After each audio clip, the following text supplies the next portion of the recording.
Ever wondered what makes TV so powerful in Jamaica? Time to find out. Welcome to Global TV Group 358, where television meets innovation. We're not just about shows, we're about shaping society. In Jamaica, TV keeps you informed, connects diverse voices, and supports democracy. Imagine a Jamaica where broadcasters unite, sharing data and collaborating globally. That's us, a unified voice in the TV industry. Did you know TV advertising is still king? It drives website traffic, boosts brand equity, and powers integrated campaigns. Even in an age of digital, TV stands strong, resilient in tough times. Our Global TV Deck is your treasure trove of insights and data. With charts, graphs, and success stories, it's your guide to impactful TV advertising. Curious to learn more? Visit our website and see how Global TV Group 358 keeps television at the heart of entertainment in Jamaica.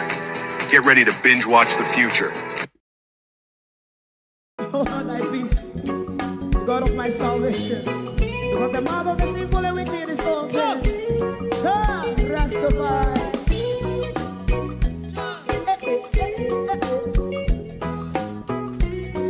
Come with I. Rastaman throw one stone, and it break a bad feeling to all wicked men. Not a people there. Make a man throw one stone, and it bring a bad feeling to all wicked men. Only when man like Marcus Garvey speak, wicked men would I hear. Hear now hear.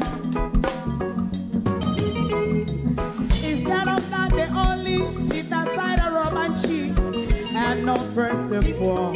Make up what I seen to. Make him a throw one stone, and they bring a bad feeling to all wicked men. Oh, what a plan! Make him a throw one stone, and they bring a bad feeling to all wicked men. My favorite part, if Rasta make a progressive move, wicked men are red, how they want to see the day them can sell out Rasta and sell it out and sell out Babylon. They give man show and stone, and they bring a bad feeling to all wicked men. They give man show and stone, and it bring a bad feeling to all wicked men. If Rasta make a progressive move, wicked men are red. How they want to see the dead and can sell out Rasta and sell out, I sell out Babylon. Just stop on the Friday. You might go and stone, and it bring a bad feeling to all wicked men. Oh, what a black thing, man, throw and stone, and it bring a bad feeling to all wicked men.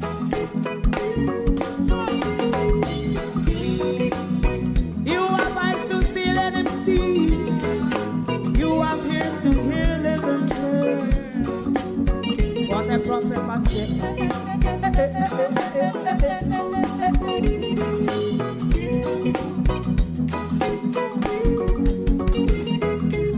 President Mandela was in prison for 20 odd years. And he leave from the prison and take the seat of the president. Stone one. Big him and show one stone, and it bring a bad feeling to all wicked men. Oh, what's a black? Big him and show one stone, and it bring a bad feeling to all wicked men. Rastaman show one stone, and it bring a bad feeling to all wicked men.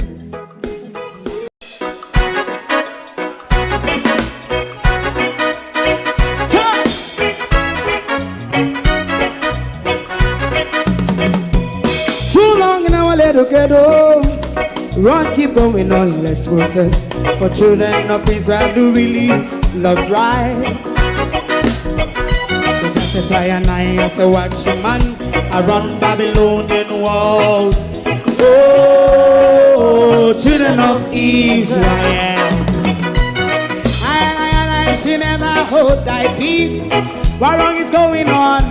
Day or night. We gotta bust down Babylon walls. Prepare the way. Prepare the way for your people. Let's go.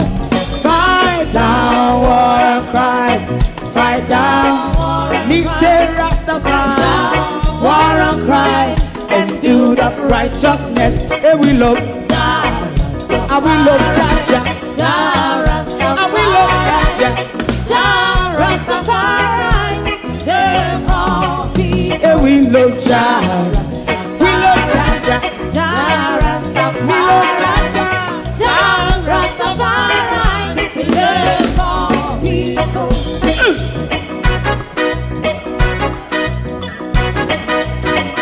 Put time away again. Listen, yeah. Just as I and I as a watching man around Babylonian walls. Oh, children of Israel. I and I should never hold thy peace, while we are penalized. Day or night, we gonna bust down Babylon gates. Prepare the way. Prepare the way for Rastafari. Fight down, war and cry. Fight down, war and cry. Rastafari, war and cry. And build up righteousness. And we love Jah. And we love Jah. And we love Jah. Rastafari, preserve all. And we love Jah. Me love Jah. Me love Jah. Rastafari, preserve all. Me love Jah. Rastafari. Another soprano has joined the anti-defamation choir. I'm going to sue you.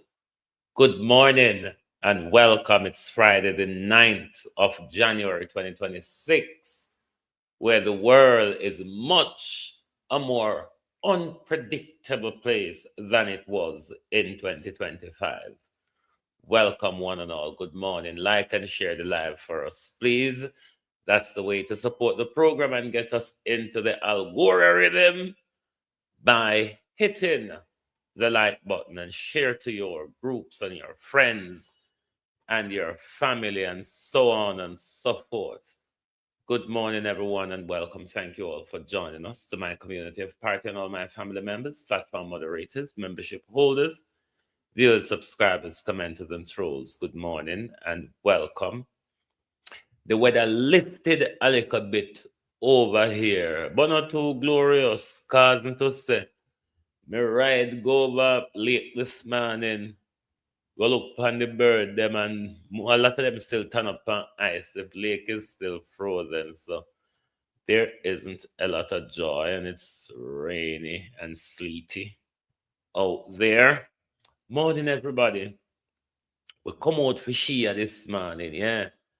Shia joined the choir of Suyu. And we're going to tackle her this morning. And I mean, rugby tackle. You ever watch a good game of rugby and you say rugby tackle? A colleague, we're going to rugby tackle out here this morning. And you're going to hear the attack on Donald Trump from Bruce Golding, read by Recorder Brooks or whatever his name is. As well as we're going to hear a bit from Fifth Element this morning on the whole blegging of international law and all of that we are going, or what's left of it, or what never exists of international law. Morning and welcome, everybody. Onodo. Lynette Jenkins, good morning. Good morning. George Beckford, good morning. Paul Johnson, rather, sorry. Lorraine Smichaels, Keith Matthews, Miranda Ruddock, Markland Fagan, Dolores McLean, Colleen, Debbie Jervis TV, Miranda Ruddock, Arlene Scott, Barbara Simpson. Who else is here? Sharon Johnson Walton. Good morning. Good morning. How you do? Winifred Saunders, good morning. Good morning. Evan Miller. Charlotte Grime, good morning. Errol Reed. Suzette Williams. Myra Thomas, good morning. Evan Bradford, Richard Green. Jean and Tony. Janet Harriet. Morning, everyone. Morning and welcome. Hit the like button for us, please, and like and share the live. Like and share the live. Let us know. Colleen, you are going to need to sue more than the Gleaner. Why you not go sue the Integrity Commission? Because the whole lot have habit of suing the Integrity Commission. Why not go sue the Integrity Commission? Or why you don't go sue the staff member where Gleaner happens to see the correspondent between Uno and them and the mix up with you and what the little boy named the bloody hand one, Tom Tavares, with money and all of that. The Integrity Commission procurement galangin sure say you never follow the rules. So why you jump up on the Gleaner for this morning? The clerk to the House of Parliament, Collen Lowe, has threatened to sue the Jamaica Gleaner unless corrective action is taken over an article published in the Sunday edition of the paper. Let me tell you, Colleen, if Gleaner retract it and take it down, it don't make no difference. Because we run with it already. Me run with it, Colleen. And me go rerun with it and rerun with it and rerun with it. You understand? So if you no want to join the choir, just sing loud. Because with our back, we can't hear you if you're not singing on no throat.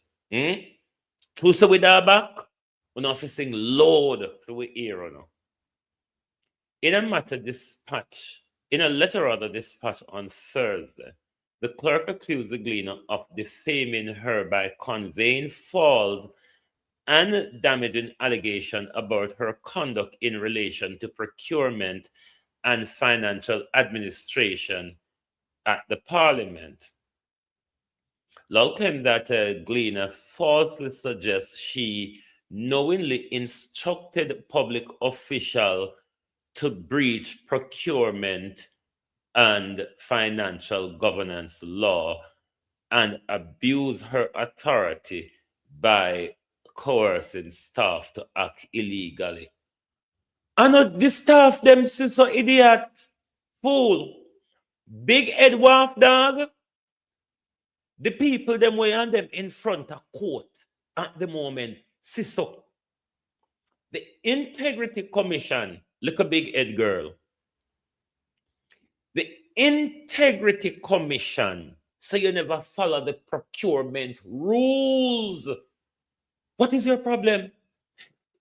All on have a way of when I go and walk and sing like a tenor. If you are going to come out and sing like a soprano, I am going to sing like a tenor. Because to say, and a Gleaner alone says so. Gleaner story, because I've read it to my audience. Gleaner story is backed up by correspondent Gleaner have claimed to see from Stewart and what the other officer named. The people them were on them in a legal wrangles. Where I try to sack because they've never followed the corruption. Where I teach them in a parliament when it comes to taxpayer money. Little girl, you're a thief. You're a liar. You is a labor right. You is a concubine of Juliet Oldness. Little girl, you is a thief. Collen Lowe, clerk to the House of Parliament. You is a thief. So if you want to send more lawsuits, send one that way too. Collen Lowe, you're a thief. You're a crook.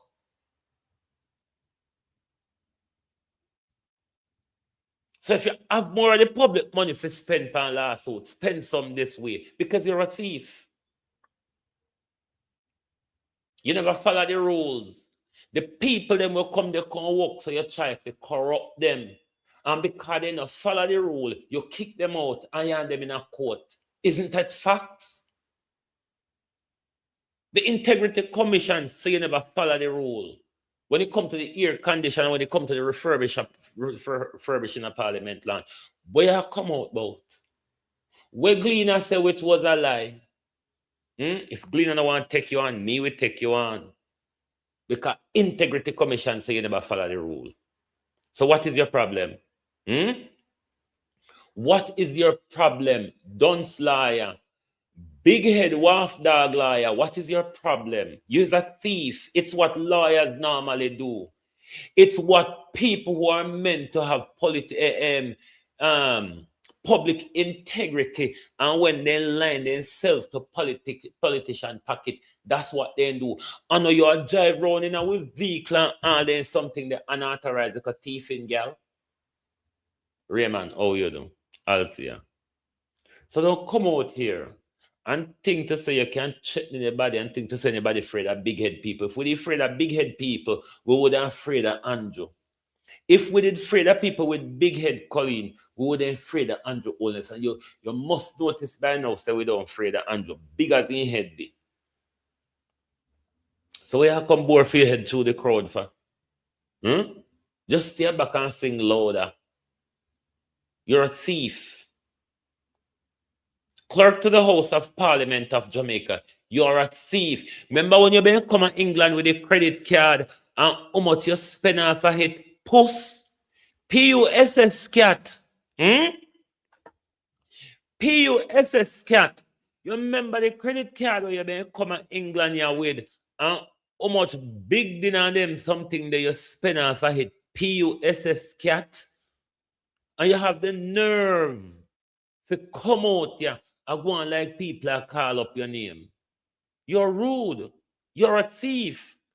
Why don't you blame on a finger? Why all the while I feel we more to no context that pan when a phone no finger the problem? All the while you come out out of people mouth. When a phone no finger create the problem, why you don't come out out of no finger? Your finger is the problem, my darling. Anything that you ought to be having problem with right now are those fingers, those nimble fingers of yours. Well, when you come to the taxpayer money and the taxpayer property, you can't get your finger off of it.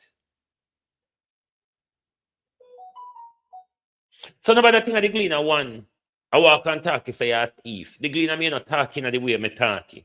But a thief you be. You give instruction. You give the same instruction where Donald Trump give. Don't follow the law, just do it my way. You follow the same instruction where Andrew Holness and Juliet Holness give. Don't follow the law, do it my way. So what is your problem? Aren't you a thief? Aren't you a thief?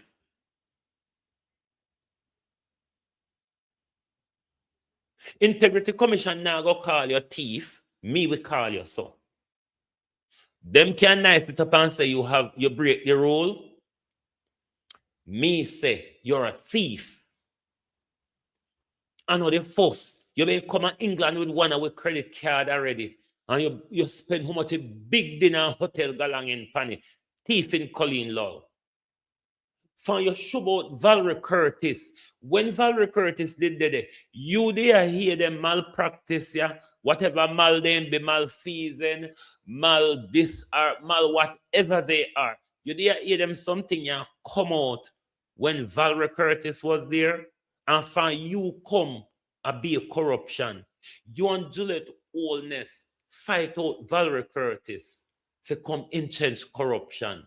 And the people them where you teach the thieving come out come talk. And them show Gleaner, the correspondent between you and them. Thieving Colleen. And them show the Gleaner, the correspondent between you and you're a crook. You are a crook. You are a highway thief. So remember that run come out, come checking people about lawsuit. Like we can't call you a thief. You're a thief. All you have to do is keep your finger off people's things. That's all you need to do. And then, if we call your name that time, you can come out and say something. But for now, you are a PUSS cat. And no matter how much lawsuit you send around, you're still a crook. Because you people think people afraid of lawsuit, are like an idiot like me. You think lawsuit can quiet people. Why don't you sue the people that were past the correspondent between you and them to the Gleaner? Why you don't go sue them? Why you don't go sue the Integrity Commission? Because on our practice, when the Integrity Commission come out with anything, on a run go sue. Why you never go sue the Integrity Commission who say you never follow the rule? You breach the procurement rule twice on 2 occasions. You breach the procurement rule twice. That's stealing. That means anytime you breach the rule, there's a bigger crime behind the breach of the rule. Thief! The breach of the rule, in the breach of the rule, Miss Puss, and this one do the kickback in. So may I call you a thief? Because you're a thief. Because you breach the rules and you're a thief. There's a bigger breach. The procurement rules where you breach, there was a bigger corruption behind the breach. Because it's within that procurement breach, Colleen, a deso uno fingle with money. A deso uno fix up invoice. A deso uno pass it to uno special friend them who will pass back a thing to uno. Colleen, you're a thief. Little girl, you're a thief. If you wasn't a thief, you would have followed the rules. When procurement rules are not followed, I wouldn't know one thief. When you don't follow the procurement rule, that the iron cross, the T, are hell bent upon giving it to one or no friend. There's a bigger corruption behind it because you don't get back something out of it. And the price won't put upon invoice give it. I don't hit for the same thing. You remember Daryl Vaz charged with 1.4 billion. And Daryl Vaz get the bus them for $1. You remember Tufton charged with 31 million. And the same thing upon eBay and Amazon for 11,000 UK pound. You remember? So nobody go on like when we say a thief, darling. We mix you up. No, we not mix you. We talk, we go so. We talk, we not do. We talk, we not do. How come the PNP them always a disrespect woman? Then this, then that. Can your mama come make a step up over her nastiness this morning? Can your nasty mama come well down on street side with the young boy where we have to tell your mama say, mind your foot lady, make we pass because this is a busy street where can your mama come? What your name, dirty boy? Richard Green. Can your mama come make a tap up over this morning like a wildebeest in the forest? Oh, Tada. Gloria Morris, good morning and welcome. Oh, Tada. On a labor right. When people talk about when money, we're not thief. One who say have respect for no fa. What it is about Colleen and Juliet and any woman in a parliament that deserves respect. Respect as something where you can walk and buy. If you notice, money people get it without asking for it because they have money. And if you notice, we poor people on a fun way off because we're poor. So respect is something earned or bought. Just free where you walk and give out so. Me no lucky. A lucky walk and give away things just so. You either earn it or you buy it. What respect you see any of these labor right women in particular in parliament have for people have for them? Man, move on and go on. You're hungry like our. Hungry and distress. That are killing on labor rights. Anyway, let's go to the international banger and things now. We want to hear how Bruce Golden sees the galangin where Guan with Donald Trump and his unhinged Served as Jamaica's prime minister from and his unhinged behavior.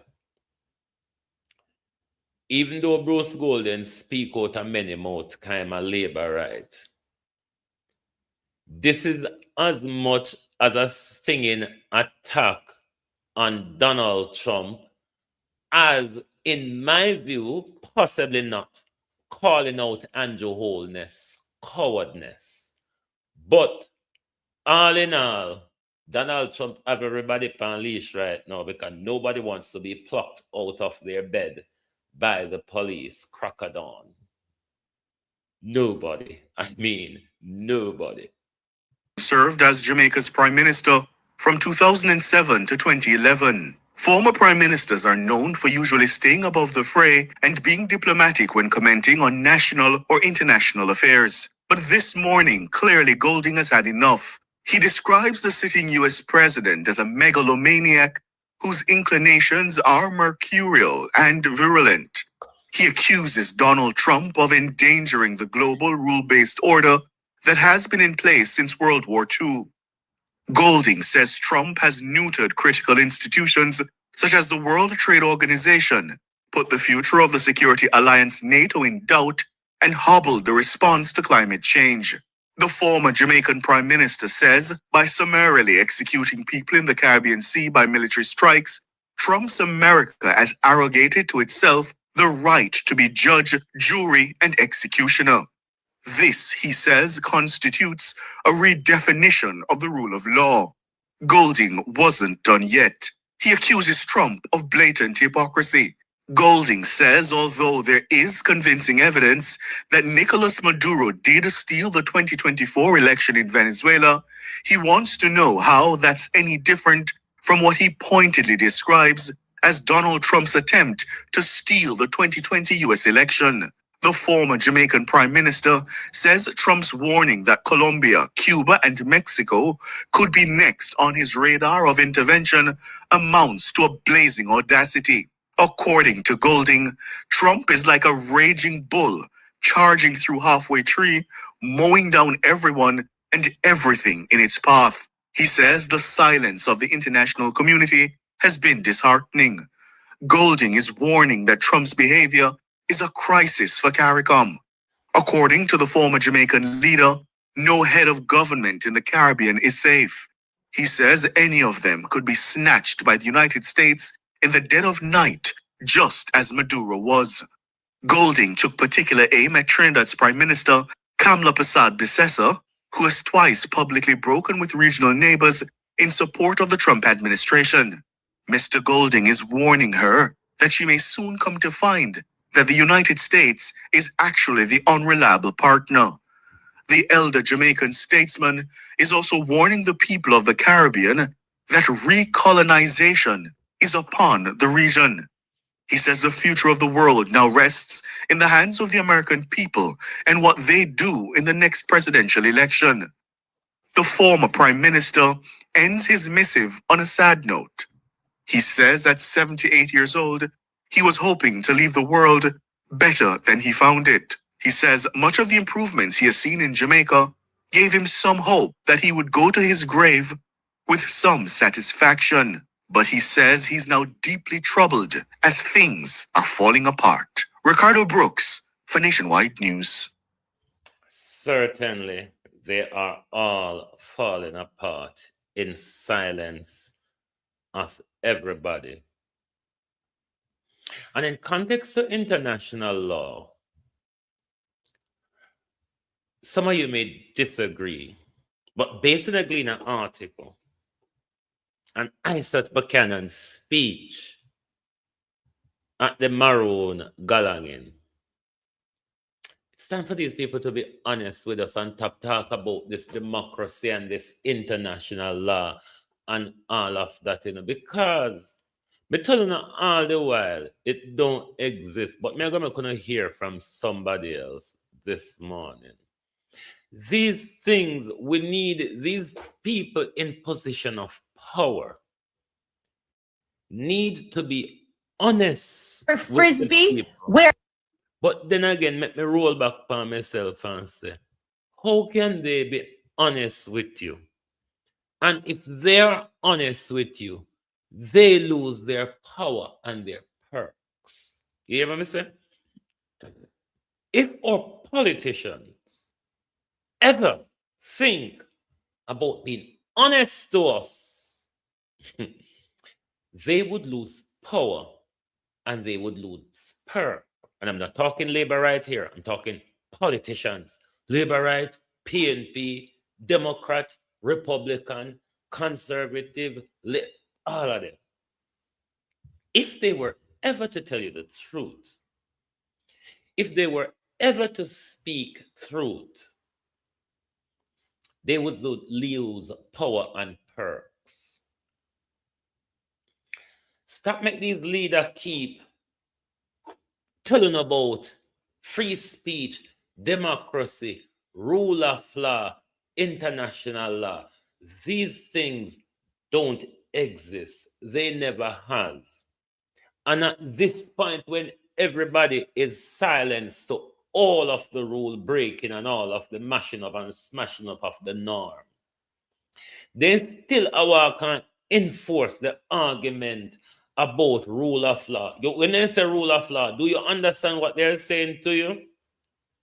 They're saying to you, the law applies to all of us, regardless of power, of status, of class, of color, of all of that. It's a lie. Don't say it. We know it's not true. It has never been so. I got in many problems at law school for this, because I say one of the things that makes it a lie, diplomatic immunity, immunity from criminal activity for some high-class people like the royals or presidents and prime minister who you don't persecute when they are in power, and if it has a limitation on it, they can corruptly ride it out until time has passed, as Paula usually say. Democracy, the way the West sees democracy, it stops at two levels. One, free speech, which you don't have, which you never have. And participatory democracy, the right to participate in a free and fair election. We have never been sold a bigger lie. Our counselor was elected by somebody and passed to us to vote for. Or MP was selected by somebody and passed to us to vote for.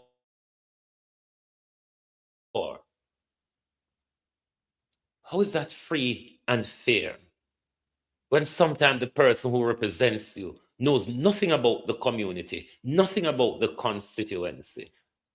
How is that free and fair election? That's where democracy stops. It really doesn't go further. Even poor white people were fooled by this whole thing, democracy and freedom of speech. There was a time when it benefits them because it was geared within their interests. They are waking up to see that it no longer benefits them. Because in a lot of ways, they are being treated just like us. So we politicians them fit up walk and push the lie upon we about freedom of speech, democracy, rule of law, and then something there. You know, go so. And a then like a thing there, we make them use pull over with eye, diplomatic niceties. And that's why in some way, okay, with Trump to wake the world up, for these systems that we have been told about, and this system that have us locked in mentally, these things really don't exist. No, Donald Trump, as we say, the US has becoming more and more unilateral. America first, but it's no longer America first, it's America dominates. It has changed from America first to America dominates. Now, Donald Trump has pulled out of a lot of the U's, the I's, and W's, and a lot of the things. I don't mind because these international organizations serves no purpose. They are a talking shop and a money laundering entity. So, pull out of the World Health Organization, and pull out of UNESCO, and pull out of the Paris Climate Agreement, the Human Rights Council, UN Relief and Work Agency, UN Conference on Trade and Development, International Union for Convention of Nature, UN Human Settlement Program, Global Counterterrorism Forum, UN Framework Convention on Climate Change, Intergovernmental Panel on Climate Change, UN Women Entity for Gender Equality, UN Population Fund, International Renewable Energy Agency, the UN Nobel Organization. So America has pulled out of a lot of this. And I'm kind of glad because the UN, all of these organizations that I've just read out to you, it's organization that America used to dictate to the rest of the world. This is how the USAID used to flood through many and other of these organizations just for controlling other countries with American money. So with America not using these organizations to harangue the world, maybe other leaders can use a sense of it to move up. As we see African leaders that take the opportunity, some of them, Donald Trump is around now, so let's break away because there's not much Donald Trump care about of the international structure. All Donald Trump care about is really oil. Let us listen to Fifth Element for a bit. I'm just going to play a bit of this because I'm going to premiere, it's over an hour, so I'm going to premiere it as a standalone video because this is very important information that needs to be out there. So let's listen for a bit. Then we'll go to the police and the 4-year-old because one article where they come out with, it confused me. Because now whenever I blame the police, everybody always start from the people them on the ground tell we say JDF. We've been saying JDF.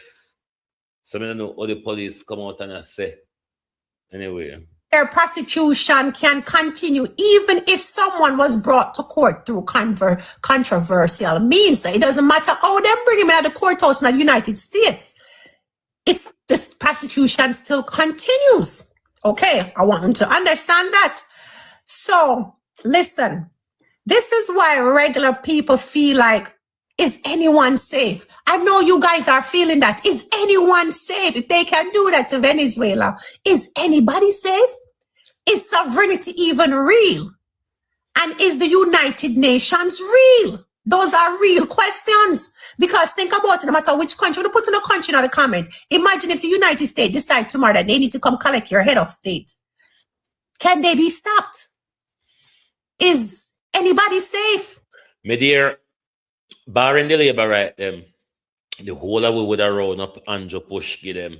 The whole of we. Barring the labor right them, the whole of we would have round up Andrew Push give them. So tonight, we're not here to scream. I'm not screaming. I'm just excited.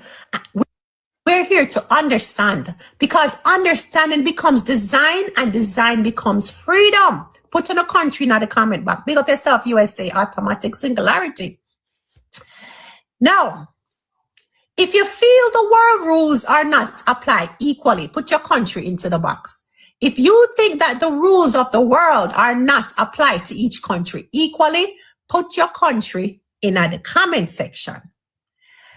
If you still believe rules should matter, type your big up yourself, Jamaica and Canada. If you're ready to build a new model, type fifth element in the comment. Okay, if you want to build a new model, if you want to hear fifth element, new model, type fifth in the comment. So put number 5. Don't even type fifth, because some of them probably can't type fast. Put 5. Put the number 5. Okay. Yes, put 5. Pick up yourself. Gratitude. Okay. So here we go. I have to follow it up because, like I said, my brain has been going for about 2 days now. The Maduro case did not create this problem. It exposed the problem like a flashlight under the bed. And what it exposed is this: enforcement world is not equal. No, listen to me. I am going to show you why the United Nations can condemn but cannot compel, and why veto power locks the world inside a rigid cage. Because when you don't understand why nobody can touch the United States, now people are saying it is against international law, and why the UN don't do something. I'm about to explain that part, then I'm going to go into everything. Everything I'm going to tie in, okay? Because that's where my mind started, and I started to dig deeper. So the illusion, who can actually stop anybody? Okay. I am going to explain the United Nations structure, the veto power, why enforcement fails, and why it is not the US why the US is not the UN, but great power paralysis. So let's dismantle the illusion cleanly. The UN is not a world government. It is a forum. And the Security Council is the enforcement gate. So the United Nations is a forum, and the Security Council of the United Nations is just an enforcement gate. So the veto means any permanent member can block enforcement. You know, that's what veto means, right? When them veto something. So anybody that's a part of the Security Council can block enforcement. That includes these countries: United States, Russia, and China. So the system is designed so major powers are rarely coerced. Thank you so much, Reds. So I'm going to go back to Maduro to explain this. So look at the reaction: protests, diplomatic condemnation, calls for UN action, but condemnation world is not enforcement. Realize that the man have a court date for March. He went before the judge the 5th of January in New York, and they set him a court date in March. So he's still behind bars, okay? The head of state. So while the world can call for condemnation, call for United Nations action, remember, condemnation is not enforcement. And war powers push back inside the US. And inside the US itself, even the Senate advanced a measure to curb further Venezuela war powers without Congress. So that tells you how serious escalatory this is. However, so here's the reality: the United Nations can speak. But if the strongest actors don't cooperate, United Nations cannot force them to do a daggone thing, okay? So, if you think international law should apply to everyone, type yes in the comment. If you see power overruling principle, type yes. So now I'm going to talk about the dangerous trap that we fall into. I'm going step by step in it because I'm just not going to bust up my thing. So I have to understand how the system and how I'm going to fix the system. So we're not, okay, then let's answer power with military. That's where North Korea comes in. You know, you're not about North Korea. North Korea in my head too. So this is where I'm talking about North Korea. So why military solutions are normally a trap? Because we know it's the United States, a big military, the big, largest, most powerful military. Actually, to be honest, no military can stand up against the United States military. China is the closest, but not in everything. China lacks in a lot of things. So no one military can stand up against the United States That's military, wrong idea, period. Russia. Okay, they're still the most powerful military across the globe. And that's fact. That's not me making up nothing. That's their air, their sea, their land, their technology, equipment, manpower. They are powerful. However,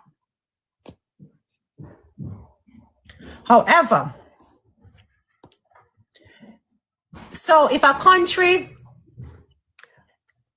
we can't explain all of the militarism in a minute. If a country decides to confront the US, it is suicidal. Why? Deterrences exist while your system is economic plus governance, okay? So military confrontation would be suicidal for a lot of countries. So they're not going to do it, okay? People hear unfairness and they say, then we need military to stop military. That is the mindset of a lot of us. Let's use military to stop military. And that's exactly how the world burns, okay? North Korea is always brought up because it's nuclear. But nuclear doesn't mean strong.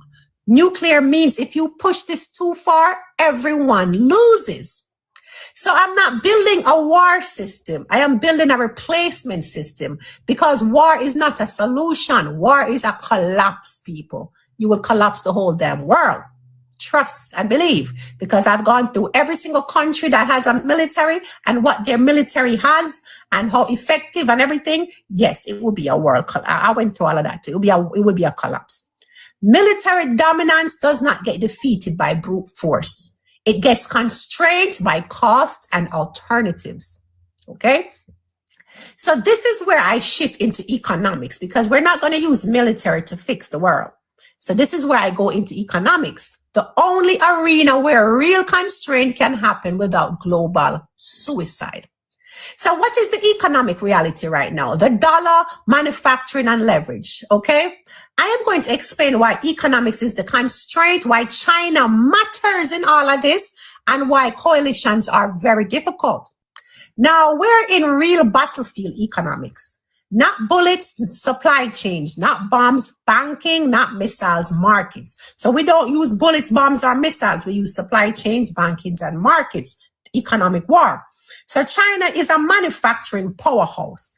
Many countries rely on Chinese production that creates leverage. But leverage isn't the same as control because the world is interdependent. Remember that word, people, interdependent, okay? So the world is interdependent.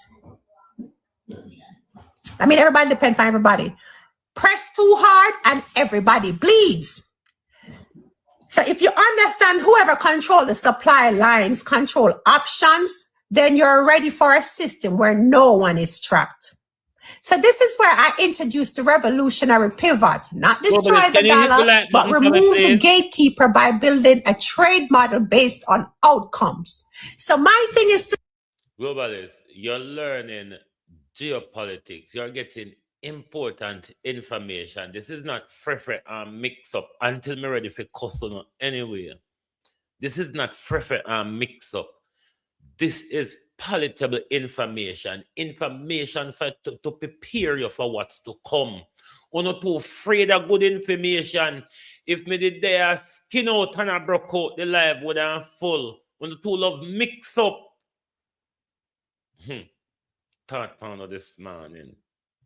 To do this, okay? Because right now everybody depends on the dollar. Without the dollar, everybody collapse. So I decided to come up with a system that is based on building a trade model on outcomes. It's based on outcomes because that's, to be honest, we're only trading because we want something for our country that we don't have and we want to use it to build something within our country. So why not trade based on outcomes, right?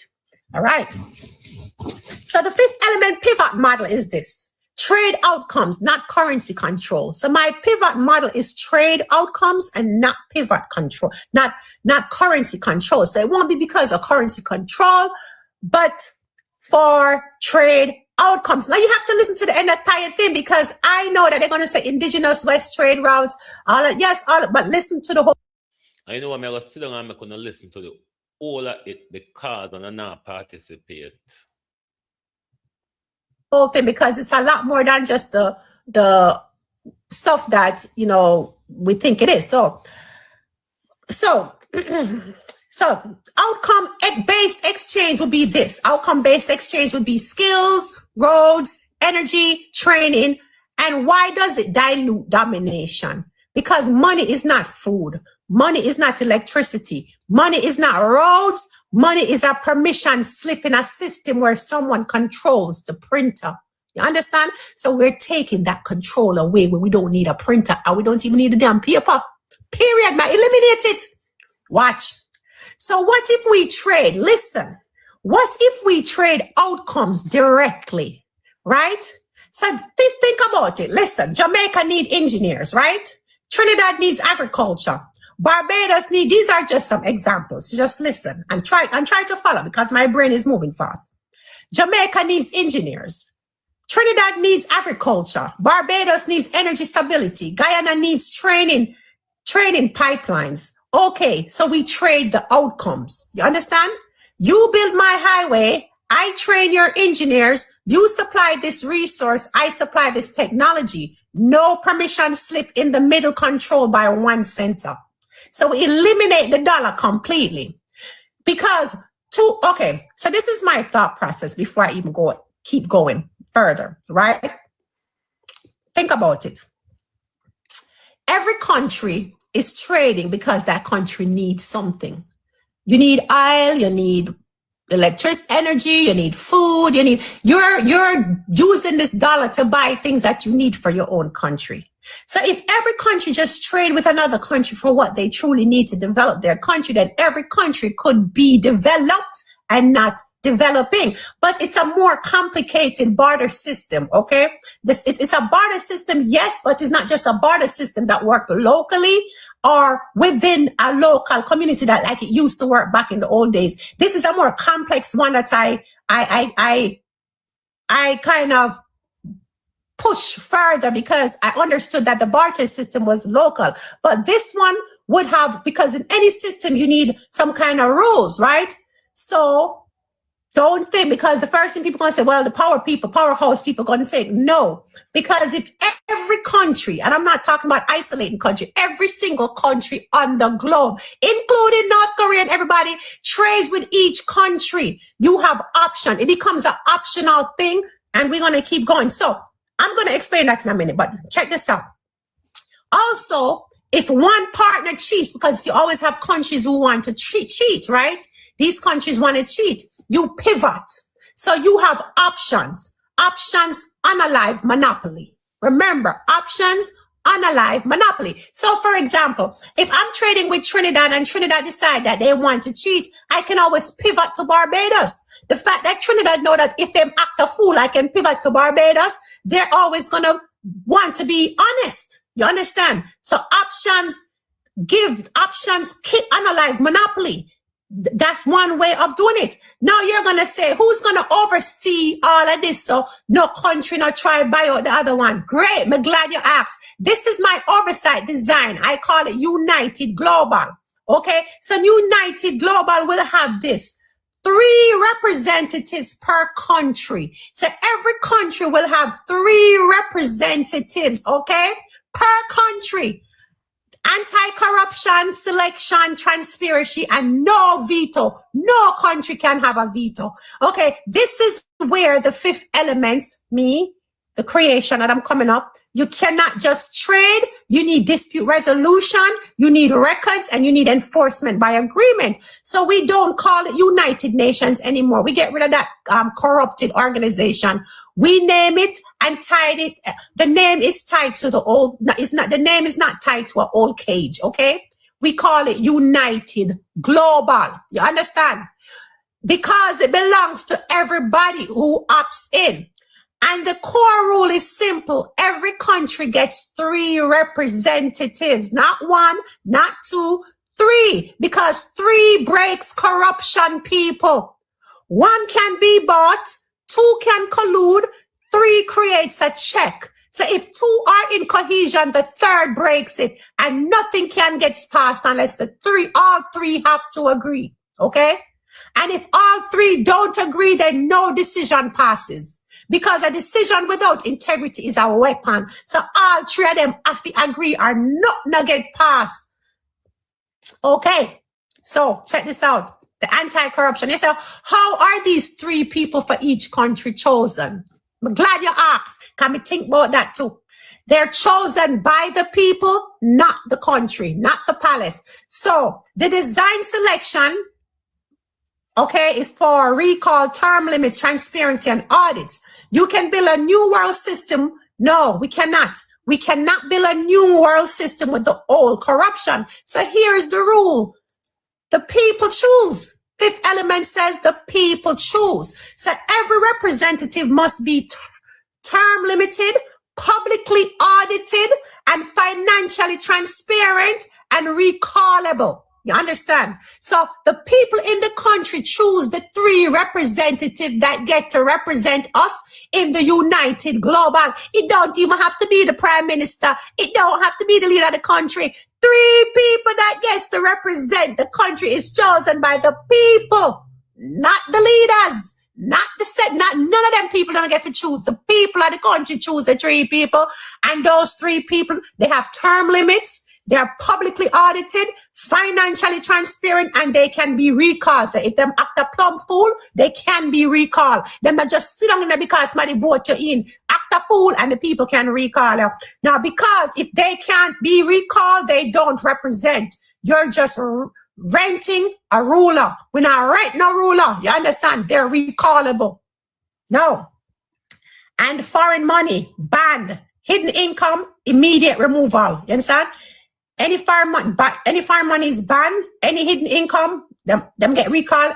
They're immediately removed. Exactly. Nobody can bully nobody. So here is how dispute works without war, without bullying, without one country acting like a god. Dispute resolution, no guns, no veto, just protocol. Okay. We have arbitration steps, timeline, remedies, reputation, penalties, suspension from system. So if disputes will happen, people, so we don't just pretend when we design things, because I'm going to have disputes. So step 1, record the complaint. Step 2, evidence window. You have to present your evidence. Step 3, mediation. We try to mediate it. Then we have an arbitration panel. Penalty is not bombs. Penalty is loss of access, loss of reputation. So no country wants to have a bad reputation. Remember, the countries already have options. So if you act up over there, so we can go all the way to Africa and trade with Ghana, because you are player yourself. And one country can say, okay, why them stop trading? Because that was a cheating, lying behind country. Guess what? You can lose, that can be affected. Reputation, country's reputation. Now it's based on that reputation of that country. So every country I want to have good reputation, checks and balances. We have checks and balances, get rid of corruption. So penalty is loss of access, loss of reputation, suspension from trade lanes. Because in an optional system, isolation is the consequence. In any optional system, isolation is the consequence. So how this starts small and grows without needing every country to fall in line at one time. Just start, all right? Explain pilots like the Caribbean, Africa, blocks, opt-in treaties, proof of work. So we don't need the whole world to agree one day. We need a pilot. Proof creates believers. So we start with a regional bloc where trade already exists. The Caribbean, African Regional Union, South-South trade corridors. So once it works, others will start joining in. Not because of speeches, but because they see stability. Okay? Let me tell you something. This is not about not liking or hating any country. This is about ending dependency. This is about making exploitation impossible. If one center controls money, one center controls permission. But if value is traded as outcomes, food, energy, training, roads, that nobody owns then absolutely nobody owns that country's oxygen. And if any country tries to bully you, you pivot. So anytime a country tries to bully you, you just pivot on them backside because options keep you free. Okay? So tonight I'm asking a different question. Not who do we fight, but who will build, who will design, who will document, and who will demand transparency, who will insist the world system must be fair. Okay? I am the fifth element. And I'm telling you, the old world runs on permission. You see, this new world will be run on shared value. And we can build it on paper first, then it pilots, then into reality. Okay? Listen. Somebody said I'm a good economist plan. Let me tell you something. Yes, when I was doing this, let me read tell you some of the things that Globalist, hit the like button, please. Let me say something before I go even further, because I have more and it's going to go deeper. That was my summary, so I hope you get my summary. So let me go deep into it, right? Because I had some questions, right? I know enough people log off, right? But it's okay because them not get it. I looked at the whole situation and I asked the question. I said, if the United States can just go into Venezuela and remove their head of state, is anybody safe? That means if them decide and make up some legal jargon about something anybody is doing in any country they don't like, they can just roll up into the country and take the lead and walk out.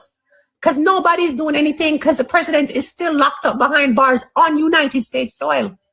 So that means nobody is doing anything. Why? Because why? Let me tell you. People say, you hear analysts and you hear people crying out, it's against international laws. They're not supposed to be doing that. Then I said, okay, but international law, they don't arrest people. They don't put people in jail. Who sits on these boards of international law, crisis, international law? Guess who sits on it? The United States, China, Russia, France, and Europe. So that's kind of a conflict in interest. So I said, okay, so why don't the other nations say something? Because guess who has veto power? Guess who has veto power? United States has veto power. So even if the Security Council, because the UN is just a forum, the Security Council is the people and where we enforce stuff like that. So United States, China, Russia, France, and Europe, UK, sit on, they're the ones that sit for the international law, in the international forum, sits on the Security Council. So then I'm thinking like, okay, so it makes sense why nobody can do nothing, but why can't the other big nations say something against what the United States is doing? And it came to me, because the United States have veto power. So it's simple.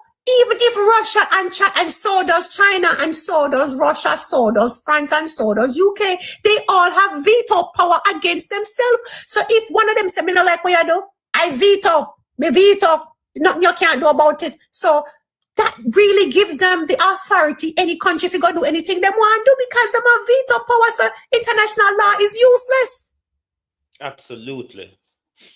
Absolutely. Speaking out is not the same as enforcement. What are we not understanding?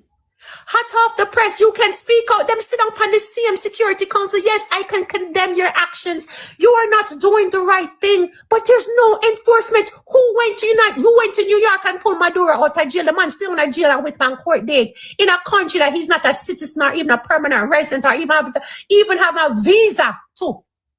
He's the head of state. Whether United States just decide, a whole nother country, think about it. A whole nother country decide that, you know what? Trinidad and Tobago, I don't think your prime minister is legitimate. I think he didn't, the elections never run the way we think he should have run. Where come for him? Oh, by the way, let me look over there. So Australia, me not think few no people legitimate either. Oh, Ghana, I don't think your president is legitimate. I'm coming for him. Oh, Burkina Faso, I don't even like how Traore got to power. We're coming for him. We're coming for him. That's all they need to say. They don't think you're legitimate. And China say, well, I don't think you should do that. I condemn such actions. It's illegal against the rules that we place on the books that we all agreed to. And United States, look, and China say, I veto it, shut your mouth. And what China do? All right. Believe it or not, my people, the international rule-based order is a gentleman handshake of the nuclear permanent five. It's a gentleman handshake between the five permanent nuclear members who decide how they will run the world financially, economically, politically, and militarily. That's the world order. And veto it, I have to just go on with it. Huh?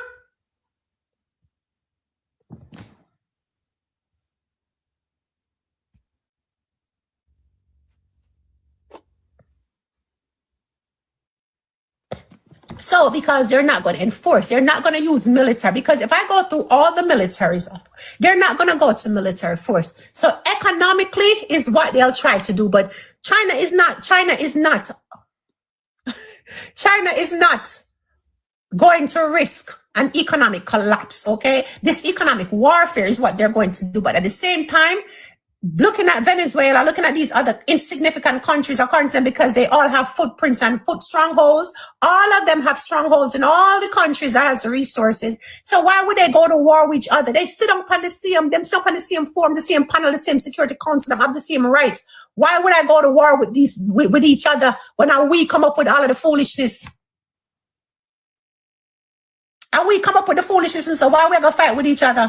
Enforcement is the important key, and they're not going to enforce anything. So I think, okay, so we're not going to use military. We got to do economic warfare. But we cannot do economic warfare in a system that is already one-sided, okay? BRICS is not as strong as it should be. The US dollar is still the major money across the world. So going into economic warfare is suicidal to a lot of countries. They can go, but so much and not so long. So I said, we need to come up with a different system. We need to come up with a different system. So how about I pitch this to the world that's listening, because otherwise from those five countries, the rest of the world is insignificant to those five countries, because them feels and them alone run things. So how about I pitch this to the rest of the world? How about we pitch it and we start doing it? Options, we don't, because I said if countries decide not to close their borders to the US and say, okay, we're going to do a reverse sanction on the US, close our borders, they're going to suffer. So how do we do this without suffering? Because the US dollar is the reserves for everybody, right? We get rid of the dollar, right? Simple. How do we get rid of the dollar without having problems? We start trading, use the old system with upgrades, serious upgrades, and measures in place that we start trading. We create options. We create new trading lanes and options. So instead of trading for money, we trade for outcomes. So that's what got me thinking, right? That's what got my brain rotating. So listen to me carefully. Not emotionally, not politically. Want to listen to me systematically, okay? Tonight, I'm not gossiping. I'm not even outraged. I'm actually excited, okay? Tonight is not the left versus the right. Tonight is architecture. I am not here to tell you who not to like. I am not here to... Yeah, I'm not. I'm here to show you why the world feels lawless and why once I saw it clearly, I could not unsee it. I am the fifth element, aka a lunar skyfire. And when the old system exposes its cracks, I do not scream. I build. So this conversation that I have exists. It did not come from imagination. It came from observation that I had. The world watched a moment that made people very uncomfortable. Not because they liked or disliked the person involved. It's not even about Maduro right now. It's not about Maduro, the person, but because it raised a question nobody wants to ask out loud. A sitting head of state, Venezuela's president, was brought into the United States courtroom. Some people cheered.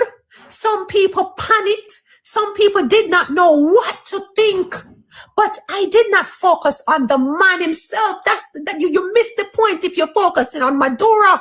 No, I focus on the mechanism. Because the real question is not, is he a good or bad person? The real question is, what does this reveal about how power actually works in the world? What does this reveal about how power actually works in the world? Because if the rules only apply sometimes, then they are not rules, they are permission. And permission systems, people, are dangerous. People started asking questions in private, So can this happen to anyone? Does sovereignty means anything anymore? Is international law real? Is the UN real? Or is it just decoration? These questions didn't come from paranoia, They came from a pattern of pattern recognition. And once you see a pattern, you cannot pretend it does not exist. So let me say this very clear before we go further. This is not a call for violence. Let me be very clear. This is not a call to overthrow anybody or anything. This is not a call for chaos. This is a design conversation. Because mature civilizations don't destroy systems at all. What they do, they replace them. So, what the Maduro situation symbolizes, whether you agree with United States policy or not, whether you like Maduro or not, whether you trust Venezuela or not, the moment that happened, it symbolizes something way deeper. Enforcement is not equal. Power determines consequences. Institutions speak, but power acts. That's not ideology. That's just a plain observation. So here is the uncomfortable truth. You see, when people feel that the world is governed by power instead of principle, something dangerous happens. They stop believing in fairness. They stop believing in law. They stop believing in cooperation. And that's how civilizations start to decay. Not from invasion, from loss of legitimacy. So why I didn't jump to anger first? Why was that not my first response? Some people respond with anger. I did not. Because anger does not build. Anger only reacts. Instead, I asked myself this. If this is how the system behaves under pressure, what is the system actually designed to do? And once I asked that question honestly, I could not go back. Right? Because here's the realization that changed everything for me, people. The world is not run by law. It is run by enforceable power. Law exists where power allows it. Law disappears where power resists it. That doesn't mean law is fake. It means law is incomplete. So why the UN came into my focus point? This is when my attention shifted to the United Nations, because people often say the UN should stop this. The UN should intervene. The UN should enforce law. But the UN is not a government. It has no police. It has no army. It has no teeth unless power agrees. And that's when I saw the trap, people. And I also saw the veto problem. There are countries with veto power. That means they can block enforcement. So, if enforcement depends on approval from the powerful, then enforcement is not neutral. It is conditional. And conditional justice is not justice. It is hierarchy. I want you to pause for me for a moment. Don't argue yet. Don't defend anything yet. Just observe. Ask yourself this. Have you ever seen a powerful country truly? Have you ever seen a powerful country truly forced to comply when it did not want to? Be honest. Put it in the comments. Have you ever seen a powerful country being forced to comply when they don't want to? And be honest. Okay. And before anybody twists this is not about being anti-American. This is not anti any country at all. This is anti-imbalance. Because any system where one actor can override the rules will eventually be abused, no matter who holds the power. History itself have proved that. So the moment Fifth Element truly activated, because like I told you, 2 days, it's just been rolling around in my head like this is just not making sense to me, right? The moment my mind shifted from analysis to creation is when I said to myself, if enforcement is unequal, Fifth Element, if money creates dependency, Fifth Element, if military escalation destroys everyone, Fifth Element, then the solution cannot be force. So what is the solution, Fifth Element? And that's when the Fifth Element in me was activated. Not fire, not water, not air, not even earth, creation. Yes. Because if the current system rewards dominance, punishes independence, and traps countries' independency, then it must be redesigned. Not protested, not begged, redesigned. The world system is structured in a way where power overrides principle. Once you see that clearly, you stop asking who is right and start asking what system would make this impossible. Okay? I want to tap up the screen and share out this live because I am going to continue because like I said I was going to tell you step by step. Yes, and I'm going to share. Lulu, I'm sharing with you the new system, Fifth Element, when in creation mode. Because I tell you the system, it was just on my mind, just working my brain. I was just like, this is not making sense to me. Like, this is not about Maduro. This is not about Trump. This is about something way different, way bigger, way deeper. This has nothing to do with the parties, the man, the personal. This is not personal. Okay.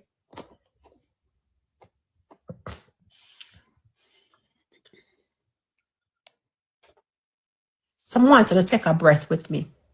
Because if you're just joining me, this is not a rant that I'm doing, and this is not an attack. This is structural truth. I showed you the crack, and now I'm going to show you why the crack exists. Because if you don't understand the structure, you'll blame the wrong people and fight the wrong battles. The biggest misconception. Most people think the United Nations is a global government. Tell me, how many people here think the United Nations is a global government? Maybe we should ask that question. Because most people think that. If you were one of those people who thought the United Nations was a global government, type yes in the comments. Don't be ashamed. This is not, you're not going to, because most of the world thinks that. So you're not going to feel bad, but okay. Thank you for being honest, Prince. I like people that can be honest with themselves. That's the first step in us even moving forward. Thank you so much. but it's not. Most people think the UN make rules. It does not. Most people think the UN can stop countries. It cannot. And once you understand why, the entire world will start to make sense to you. So what is the United Nations? What do they actually, what is the United Nations? What are they? The United Nations is a forum. It's a meeting place, a discussion table, a negotiation room. That's what the United Nations is. It was created after World War II, not to enforce justice, but to prevent total war between major powers. Listen to me. Because when I think the United Nations is here for us. Listen why it was created. It was created after World War II, not to enforce justice. Put that in your head. But to prevent total war between major powers. Who do you think those powers are? United Nations only exists to stop war between major powers. Who do you think the powers are? And that distinction matters. No, the Security Council is the real engine. Inside the United Nations, there is one body that matters more than every other body. It's called the Security Council. This is where enforcement decisions live, right? But you're going to see the catch-22. This is where sanctions, interventions, authorizations, condemnations with T. But here is the design flaw of the Security Council. The veto. 5 countries have permanent seat on the security, not temporary, permanent seats on the Security Council. 5. And each one of those 5 has veto power. Make that sink in. So that means if one of them says no, nothing passes. Even if 190 countries agree, evidence is overwhelming, the action violates norms, one no stops everything from one of the 5 permanent seats. One no, no matter if 190 people, one no, and it stops everything. Okay? Sit with that.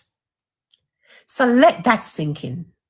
One country can block the will of almost the entire planet. Not because it is morally right, not because it is legally correct, but because the system was designed to protect power from being coerced. Why this wasn't accidental? This was not a mistake, you know. After World War II, the victors said this: we will cooperate, but we will never allow the world to force us. So veto power was the price of participation. That means United Nations was built on a bargain. Peace among the powerful, inequality for everyone else. You understand that? Peace among the powerful, inequality for everyone else. Why does this matter? As long as the world was bipolar, this imbalance was hidden. As long as people believed the system was fair, they tolerated it. But now information travels fast, people. Now contradictions are visible. Thank you so much. Now people notice patterns and the illusion cracks. So when people say, why didn't the UN stop what happened to Venezuela? The honest answer is this: because the UN cannot. Them can't stop it. If a permanent member refuses, won't, they cannot. That not a failure of intention is a failure of design. No. This is not just about the United States. The same protection applies to Russia and China. others with veto power too. So this is not just US controls the UN. This is great powers paralyze the UN. So if China say no, if Russia say no, just one of them have to say no. China is between China. Okay, so the 5 powers, China, Russia, US, France, UK, right? Any one of them say no, but them 3 there, China, Russia, and US. So if somebody say, China say, yo, we want you not do that with Venezuela, and US say no, that's when it done. Nothing happens. It stops.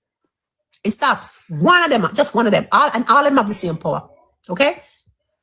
So great powers, those 5 great powers, they paralyzed the United Nations because it was. And this was why Donald Trump refused to take the Venezuela dispute to the Security Council as a country have ought to done when there's a dispute between 2 countries. Because Donald Trump knows that both Russia and China would waive their veto in front of America, stopping America in its track from getting international authorization to do whatever they want to do in Venezuela. He possibly knew as well he wouldn't get the authorization in Congress. This is why he bypassed everything, Congress, all the international layers, and him just go forward.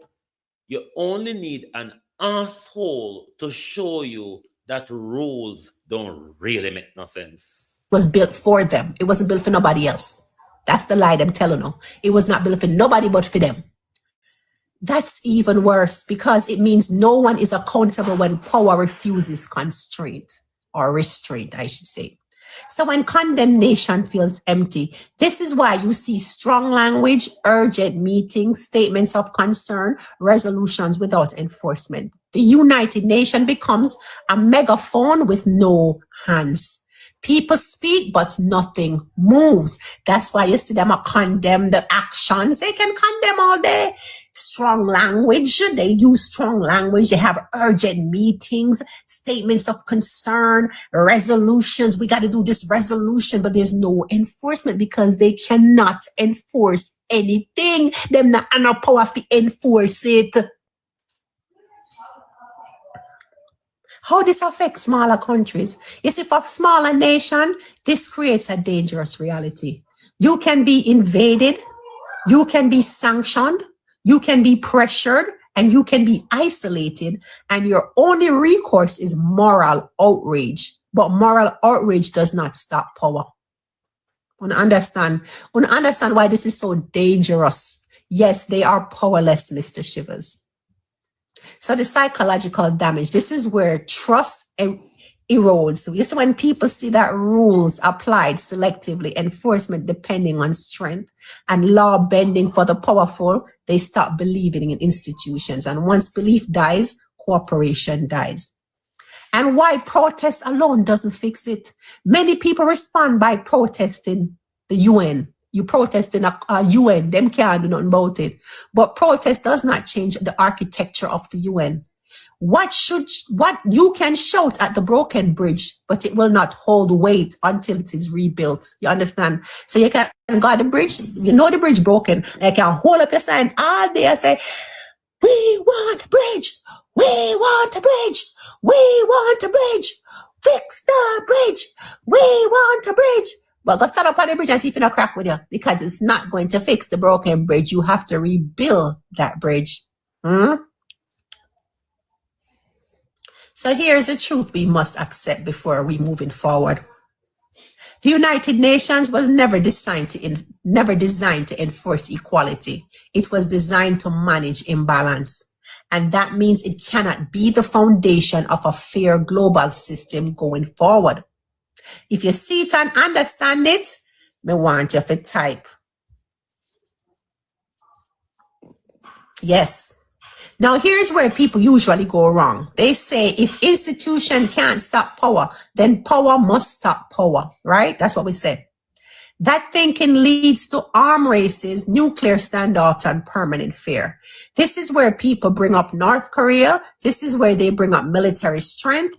And this is where the world almost always chooses the wrong lesson.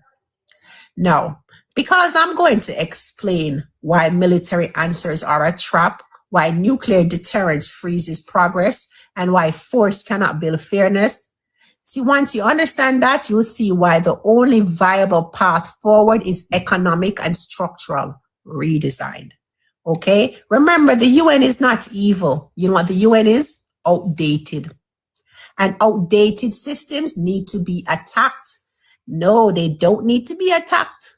The UN is outdated and they need to be replaced. So this is where Fifth Element came in with the replacement system, because the UN is outdated and it needs to be replaced. And tap up the screen, because we're going to talk about it, because people say, well, let's do the military, let's do war. I'm going to tell you why the military is a trap. Tap up the screen. Thank you so much, Verna. Tap up the screen, people. The military trap. Why force will never fix the world, and why nuclear power freezes everything. And Paul Buchanan, when I choose the Paul Buchanan, I go back a quarter Wednesday. I think Paul Buchanan and Andrew Casey have been, I think it's coming up next week as well, to you know. The appeal, the new appeal, I think on next week it'll hear. Everything. I want you to listen carefully now. This is where a lot of people lose clarity, because when they realize that law cannot stop power, institutions cannot compel the strong, their instinct is to say, the first thing people move towards is to say, then we need force. That instinct is understandable, of course it is, but it is also the deadliest mistake humanity keeps making. It's one of the most deadliest mistakes we keep making, okay? It's the false conclusion people jump to. People say if the United States cannot be stopped legally, then another military must stop it, right? That's what we say. So they start naming countries, right? Am I right? North Korea, Russia can't stop them. China can't stop them. What about Iran? They start stacking missiles in their imagination, but imagination is not reality. So why North Korea always comes up? North Korea is always mentioned because it has nuclear weapons, and people confuse nuclear capability with control. Let me be clear. Nuclear weapons do not create order. They create stalemate. They do not build fairness. They freeze movement. What nuclear power actually does is this. Nuclear weapons don't give you freedom. They give you mutual fear. Each person fear the other one. They say, if you touch me, we all die. That's not power to build a world. That's power to prevent change. Okay? So why no one actually wants to use them? Every nuclear armed country understands this one truth. The moment you use nuclear force, you lose everything you were trying to protect. Your economy collapses, trade system stops, food systems fail, generations suffer. So nuclear weapons don't solve imbalance. They lock imbalance into place. So the military illusion, here's the illusion people live under. They think military strength equal control. It does not. Military strength equals deterrence, denial, and destruction, but it does not equal legitimacy, cooperation, development, or trust. You cannot bomb your way into a fair system. So why military escalation always backfires? Every time humanity chooses force to fix imbalance, more money goes into weapons, less money goes into food, less money goes into education, less money goes into infrastructure. So even if you win, you lose the future. So why this path traps small countries? Because it often traps the small countries. For small and developing nations, the military logic is a cage because they are told choose a side. But choosing side means this: dependency, proxy war, sanctions, and a loss of sovereignty. Military blocks does not protect small countries. What they do is consume them. They eat them up. Here is the uncomfortable truth. that nobody likes to say. No military on earth can force global fairness without destroying the planet. No military on earth can force global fairness without destroying the planet. And that includes the United States, China, Russia, anyone. So if your solution requires force, it is not a solution. It is a countdown. Take a breath. This is not weakness. This is wisdom. Knowing that doesn't work is how you find exactly what works. So here's the fifth element perspective. Thank you so much. This is where the fifth element separates the crowd. I am not fire. I am not destruction. I am creation. And creation does not start with a weapon. It starts with structure. So if law cannot restrain power, that's what I said. If the United Nations cannot compel enforcement, and if the military escalation destroys the whole planet and everyone, then what remains? What tool exists that can apply pressure, avoid war, preserve life, encourage cooperation, and punishes dishonesty naturally? Only one thing I came up with, and it could be plenty others in your eyesight. Economics introduced carefully. Carefully introduced economics. Yes, economics. No greed economics. Not exploitation economics, but structural economics. The flow of food, energy, labor, skills, and infrastructure. This is where the real power lies, people. Why economics is different from force? Because economic system don't rely on fear. It rely on access, it rely on trust, it rely on participation and optionality. And here is the key. You cannot force people to trade with you. Trade is voluntary. Which means trade systems can be designed to reward fairness and punish domination. The moment everything clicks, yes, it was this moment for me when everything clicked for me. Military power forces compliance. This is when it clicking on my head, right? I say military power forces compliance, right? But you see, economic systems, it shape behavior. Force creates enemies. Economics create incentives. And incentives are how civilizations actually move. So if you understand why war would fail, you can type no war. And if you see economics, how you can use economics, you can write economics. But I am going to talk about the manufacturing, supply chains, currency dominance, and why China matters, why money became the gatekeeper, and why removing the gatekeeper changes everything, okay? It's not about not liking money. It's about understanding how money is shaped, representing value, and started to control it. And once you see that, you understand why the fifth element does not destroy system, I re-anchor them, okay? So on the top of the screen. Yes, economics, we are going at it. I love that. And it might sound boring to some people, but you see, if you understand it, and you realize that every country can become developed and not developing, and nobody will be a powerhouse because everybody will do them thing. You realize how powerful that is. If you understand this economics that I'm putting towards you, and you realize, say, every country will have the ability to become developed, not developing because you're trading the outcome, not the currency. You don't realize how some people don't understand how powerful that is, you know. I'm so excited about it. Boy, I tell you, we go every single country and tell them that them do. Where does power actually lives? Money, manufacturing, and the gatekeeper problem. Let's talk about it. Now we step into the real control room. Come in at the control room with me. Yes.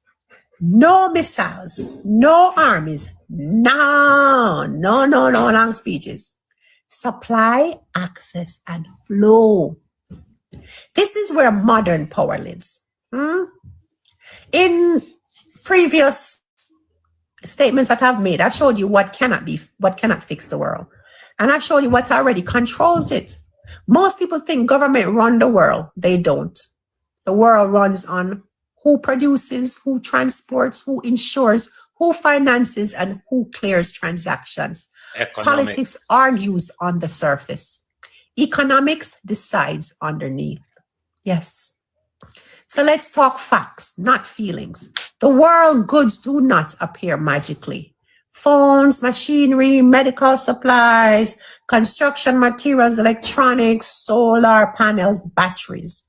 They are manufactured, and manufacturing creates leverage. So why do China matters? This is where China enters the conversation. Not as an enemy, not as a savior, as a mode. Or I say node. China produces a massive share of the world's manufactured goods, yes? That doesn't make China the boss. It makes China embedded. Embedded power is subtle power. Embedded versus dominating power. Dominated power uses force, right? US. Embedded power uses necessity. China. So if you rely on someone's production, you consider their interests, and that's not ideology. It's just simple logistics. But here's the catch. Manufacturing alone does not rule the world because manufacturing still needs financing, insurance, currency settlement, and access to markets. And this is where the gatekeeper appears, the currency gatekeeper. Money was supposed to be a tool, a neutral medium, a way to measure value. But somewhere along the line, money stopped representing value and started controlling access to it. When one currency becomes dominant, that currency becomes a gate. What gatekeeping looks like, let me explain to you. If you need that currency to buy food, to buy fuel, to pay debt, to ensure shipping, to clear trade, then whoever controls the system around that currency does not need to invade you. They can. You know, like in Jamaica, especially when you're going to the tourist environment, then quote you in a US dollars. Yeah, them something there. And simply say no. Okay? And your economy freezes. This is not conspiracy. This is not a secret. It is structural. Every country using the same settlement system creates efficiency, but it also creates dependency. And dependency always concentrates power. So why sanctions work the way they do? Sanctions are not magic. They work because trade is centralized, finance is centralized, insurance is centralized. But so cutting access does not require war. It requires control of the gate. And who are the gatekeepers? We know who the gatekeepers are. So why do people feel trapped? This is why smaller countries feel boxed in. Because even if they have land, labor, resources, they still must ask permission to convert value into survival. What a calamity, eh? That's not sovereignty. That is conditional existence. All of the smaller countries are existing conditionally. You hear me? Under this gatekeeping system. So this is not about abolishing money. Money is not the villain. Centralized permission is. Money became dangerous when it stopped being a servant and became a filter. So why this system resisted? The system resists change because it benefits the gatekeepers. It simplifies control and it makes coercion cheap. Replacing this type of system would mean less leverage, more negotiation, more equality. And equality is inconvenient to dominance. Understand that. Now, here is the fifth element, insight. This is where the fifth element reframes everything, okay? So instead of asking, how do we destroy the dollar? Thank you so much. I asked this question, how do we remove the gate, right? How do we remove the gate? Because if value flows without a single choke point, no one can freeze the system. What happens when the gate is removed? When no single currency controls access, sanctions lose their teeth, coercion becomes expensive, cheating drives partners away, and power diffuses naturally, and cooperation becomes a rational thing again. Now, if you see the problem now, you can type gate. If you understand the value, movement matters more than money itself, type flow. And if you believe that choice prevents domination, type option. Pick up yourself, Tavoy. So you're saying, so you're asking me, because I think somebody put it in the comments. So fifth element, what you're saying is what? Go back to the barter system? Is that what you're telling me, fifth element, for us to go back to the barter system like way back in the indigenous days? No, that's not what I'm saying. That's not what I'm building. Okay? And I am going to show you in a few minutes what I'm building. I'm going to show you how trade outcomes, not currency, how skills, infrastructure, food, and energy becomes exchange units, how development becomes mutual, not hierarchical. This is where the fifth element system takes form. Now, I have a warning, okay? You see the next part I'm about to do? This is where shallow thinkers is going to leave the life. All my shallow thinkers is going to roll off my life because it requires you to let go of the old labels, the old fears that you have, and the old assumptions that you know. But if you stay, you'll see how a world can trade without anyone owning the printer. Okay? So on the top of the screen, if you stay, you're going to see it. But if you're a shallow thinker, you can't stay upon the live here with me. This is not for the shallow thinkers.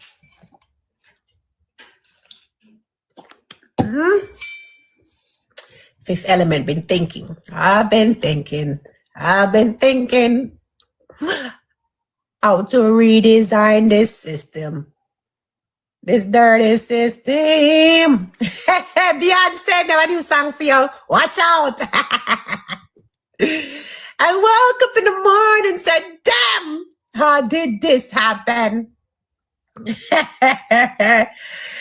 looked on CNN and I saw that Maduro was still locked up in New York. Oh, say not guilty. He is not guilty. Whoa. United Global in the house. Whoa. He is not guilty. So how the hell they went into Venezuela and took him and his wife back to New York if he ain't guilty? Because that's how power works. USA say veto. Beyonce, you have to go sing that one there for me. Queen B, you have to go sing that one there for me. Cause you alone can manage that one there.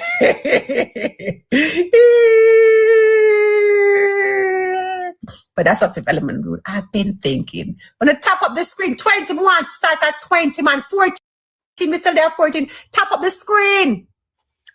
Okay? Outcome-based trade. How we remove the gate without collapsing the world. How do fifth element remove the gate without collapsing the world? I've been thinking. I feel like a Medea upon that. But this is when Medea tried to recreate that. Hey, how do we remove the gate without collapsing the world? Fifth element had to ask the question because I've been thinking. Wanna come, tap up. Yeah, it is, you know what? It is such a beautiful, liberating feeling when you just, boom, it just hits you like a lightning bolt. You'll be like, what? Really? It can actually work? The system can work. So, wow. On the top of the screen. All of the people in my shallow thinking and a roll off. Roll out. I just need my deep thinking thinkers here. King, you just say, you're liberated. Just truly liberated. Hold on. On the top of the screen.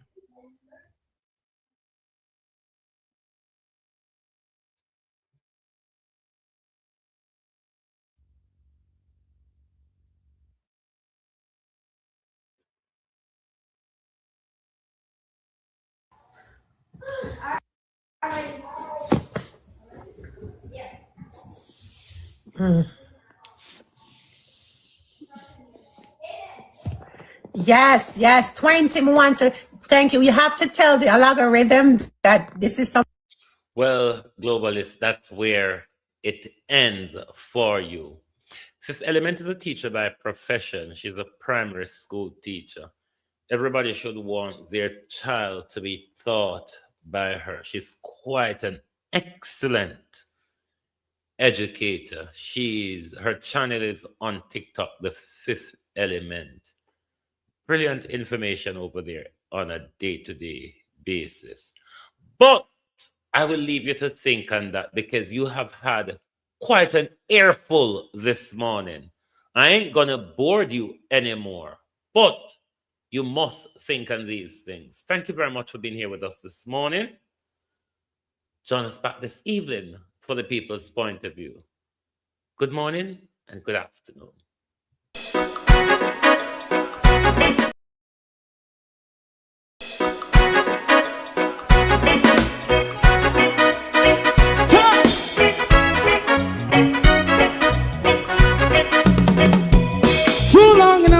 Ghetto, run, keep going on, less process. For children of Israel do really love rights. So just a tie and I say watch a man around Babylonian walls. Oh, children of Israel, I should never hold thy peace. What wrong is going on? Hey, oh, we gotta bust down Babylon walls. Prepare and read the way. Prepare and read the way for your people. Let's go. Fight down war and crime. Fight down me say Rastafari. War and crime and do that righteousness. And we love Jah. And we love Jah. And we love Jah. Jah Rastafari. Yeah, we love Jah. We love Jah. Jah Rastafari. We love Jah. Jah Rastafari. Preserve all people.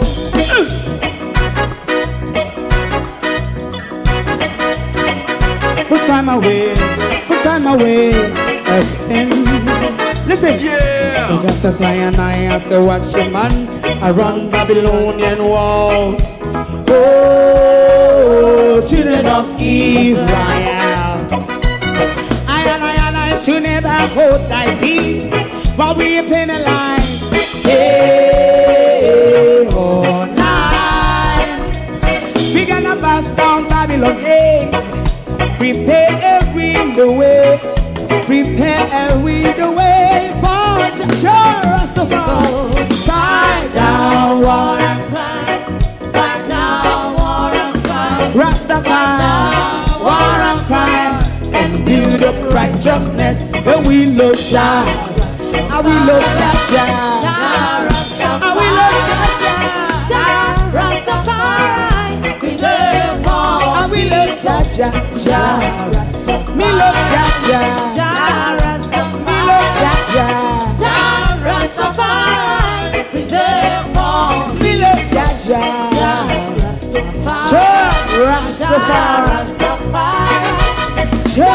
Rastafari. Yeah, the next song is going to be the last song for tonight. And then DJ Twink. If you don't like missing out on the latest shows but still enjoy classic hits, then Global TV Group 358 is your perfect match. Global TV Group 358 isn't just another channel, it's your ultimate TV experience. From breaking news to binge-worthy dramas and timeless classics, we've got it all. Our unique blend of original content and global favorites means there's something for everyone. And guess what? With GTVG's seamless streaming, you can watch anywhere, anytime. Plus, our interactive features let you be part of the action. So, whether you're a seasoned binge watcher or a casual viewer, Global TV Group 358 is here to keep you entertained day and night. Don't just watch TV, experience it with Global TV Group 358. Subscribe now and never miss a moment.